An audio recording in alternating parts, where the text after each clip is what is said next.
আমার সহ আলোচক জনাব জিয়া ভাইয়ের একটা বিষয়ে একটু করতে চাই, আলোকপাত করতে চাই। জিয়া ভাই বলছিলেন আমাদের বর্তমান প্রধানমন্ত্রী আমাদের তারেক রহমান ভাইয়া উনি কি করছেন, চরম সৌজন্যতা দেখাচ্ছেন। কি করছেন, উনি প্রোটোকল নিচ্ছেন না, উনি পায়ে হেঁটে যাচ্ছেন অথবা খাল খনন করছেন, হ্যাঁ, তারপর এই যে ইত্যাদি ইত্যাদি বিষয়গুলো আমরা হাসিনার আমলেও কিন্তু এই বিষয়গুলো দেখেছি, যে আমি যে গণতন্ত্রকে হরণ করছি, আমি যে ফ্যাসিজম তৈরি করেছি, সেইটাকে ঢাকার জন্য আউটলুকে কিছু দেখানো। একটা অসুস্থ মানুষ অ্যাম্বুলেন্স পাচ্ছে না, সে কোনো এমপির কাছেও পাচ্ছে না, কোনো চেয়ারম্যানের কাছেও পাচ্ছে না, বা এটার প্রয়োজন হচ্ছে না, সরাসরি আমাদের তৎকালীন প্রধানমন্ত্রী ফ্যাসিস্ট শেখ হাসিনা কিন্তু সেটা ফোন দিয়ে ব্যবস্থা করে দিচ্ছেন, আর মিডিয়া সেটা ফলো করে আমাদের মধ্যে প্রচার করছিল। আমাদের গণতন্ত্রের সংজ্ঞাও কিন্তু আপনার পরিবর্তন হয়ে গেছে, নিশ্চয়ই আপনি জানেন।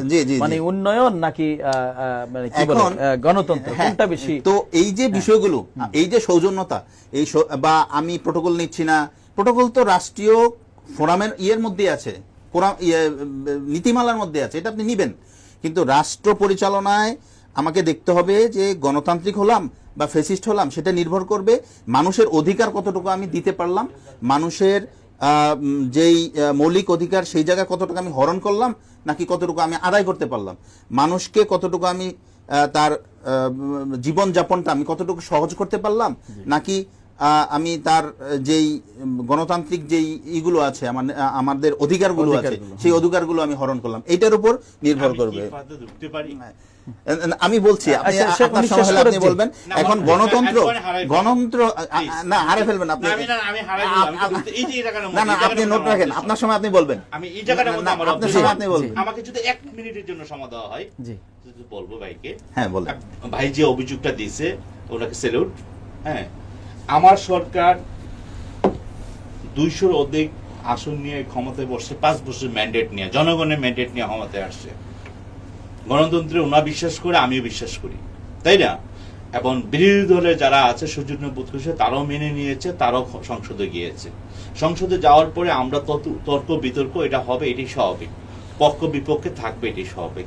এই 5 বছর সময়ের মধ্যে যদি আপনি 2 মাস সময় ধরেন, তাহলে 100 মধ্যে কত পয়েন্ট আপনি দেখবেন এখানে? আমি আপনাকে মানে আপনি 5 বছরের জন্য আমাকে ম্যান্ডেট দিয়েছে, ঠিক আছে?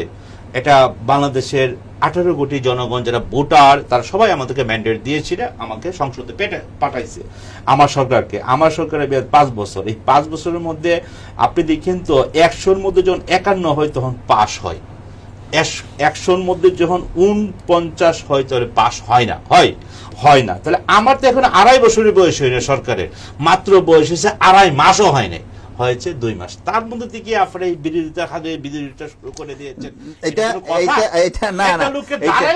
এটা কোনোভাবে এর মধ্যে যেটা যে ইস্তেহার দিয়েছিল আমার সরকার, তার 80% পূরণ করে ফেলছে। কৃষি কার্ড, তারপরে আপনার ফ্যামিলি কার্ড, তারপরে আপনার আরো যারা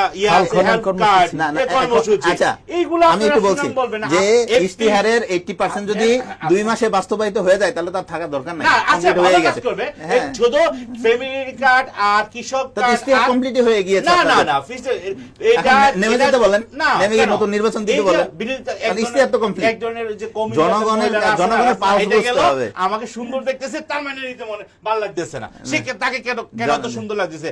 তারেক রহমান যে বিনয়ের সাথে এই জনগণের মন, আমার আপনাকে না তো, আপনি দেখতে হবে 18 কোটি মানুষ তাকে কিভাবে নিচ্ছে, 18 কোটি মানুষ তার প্রত্যেকটা কার্যক্রম সুন্দরভাবে নিচ্ছে। আপনি তর্ক করতে পারবেন, আপনার এই গণতন্ত্র আছে বিদায় আপনি যা খুশি তা বলতে পারেন। আপনি দেখেন শফিউল আলমের প্রধানের ছেলে রাশেদ প্রধান, ঠিক আছে, ও আমার সাথেই বসে, ও বাবা একজন খুব বিনয়ী মানুষ ছিল, এত বিনয়ী ছিল বলার মতো না। আমি যখন ফেসি সরকারের বিরুদ্ধে প্রেস ক্লাবে প্রোগ্রাম করতাম বাংলা জাতীয়তাবাদী পেশাজীবী দলের, তখন স্থায়ী কমিটির সদস্যরা যখন থাকতেন, তখন বিশেষ অতিথি হিসেবে শফিউল ইসলাম প্রধানও থাকতেন। ওনার সাথে আমার সৌভাগ্য হয়েছে অনেকগুলা প্রোগ্রাম প্রেস ক্লাবে করতে।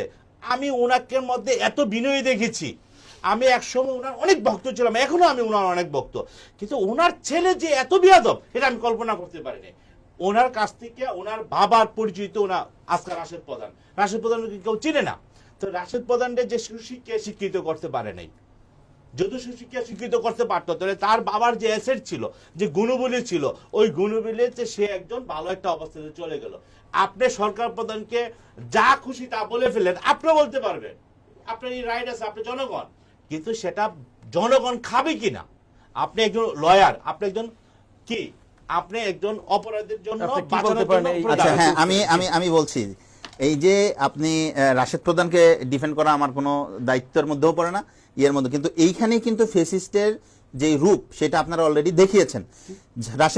রাশেদ প্রধান একটা নেগেটিভ কথাই বলেছে, আপনারা তাকে যে কোনোভাবে সংশোধন করার সুযোগ ছিল, আপনারা তা না করে কি করলেন, তার বাড়িতে গিয়ে হামলা করে বসলেন। আপনি প্লিজ, হ্যাঁ, এইটা তো কোনোভাবে উচিত হয় নাই, এটা তো গণতন্ত্রের কোনো রূপই হতে পারে না। আচ্ছা দেখো, না, আপনাকে সম্মানের সহিত আপনাকে বলি, একজন লয়ার হিসেবে আপনাকে সর্বোচ্চ সম্মান দিয়ে বলি, আমার নেতা জনাব মির্জা আব্বাস সাহেব, ওই মির্জা আব্বাস সাহেবের ব্যাপারে আপনাদের যে নেতা, ওর নাম জানি কি, নাসির, আমাদের কোনো নেতা না, যাই হোক, সরি, নাসিরুদ্দিন পাটোয়ারি যে ধরনের শব্দোচ্চারণ করেছে, বিএনপির একটা কর্মীও এটার প্রতিবাদ করে নাই। কেন করে জানেন?